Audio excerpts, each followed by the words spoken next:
আপনি কি জানেন একসময় ভগবান রামচন্দ্র নিজের চোখই দেবী দুর্গাকে উৎসর্গ করতে যাচ্ছিলেন?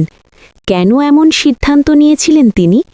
আর এর সঙ্গেই বা কিভাবে জড়িয়ে আছে বাসন্তী পূজার রহস্যময় কাহিনী? কথাটি শুনলে অবাক লাগতে পারে।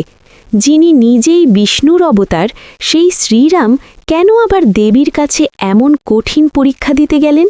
রামায়ণের এক জনপ্রিয় কাহিনী বলে, রাবণের বিরুদ্ধে মহাযুদ্ধের আগে শ্রীরাম দেবী দুর্গার আরাধনা করার সংকল্প নেন। তিনি প্রতিজ্ঞা করেন দেবীকে ১০৮টি নীলকমল ফুল অর্পণ করবেন। পূজার সব আয়োজন সম্পূর্ণ হয়, একে একে ফুল অর্পণ করা শুরু হয়। কিন্তু হঠাৎই দেখা গেল একটি নীলকমল নেই। ১০৮টির বদলে রয়েছে মাত্র ১০৭টি। মুহূর্তেই তৈরি হয় এক গভীর সংকট।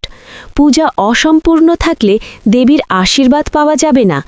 তখনই মনে পড়ে যায় মানুষ তাকে কমললোচন বলে ডাকে, কারণ তার চোখ পদ্ম ফুলের মতো সুন্দর। তখন শ্রীরাম সিদ্ধান্ত নেন, যেহেতু একটি কমল নেই, তাই নিজের চোখই দেবীর চরণে অর্পণ করবেন।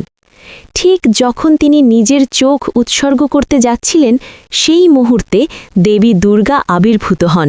তিনি রামের অসীম ভক্তি ও আত্মত্যাগ দেখে অত্যন্ত সন্তুষ্ট হন এবং তাকে আশীর্বাদ করেন।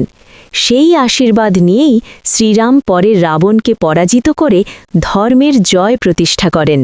এই ঘটনাকে ঘিরেই বাংলায় দেবী দুর্গার আরাধনার একটি বিশেষ ঐতিহ্য গড়ে ওঠে, যার স্মৃতি আমরা পাই চৈত্র মাসের বাসন্তী পূজায়, যেখানে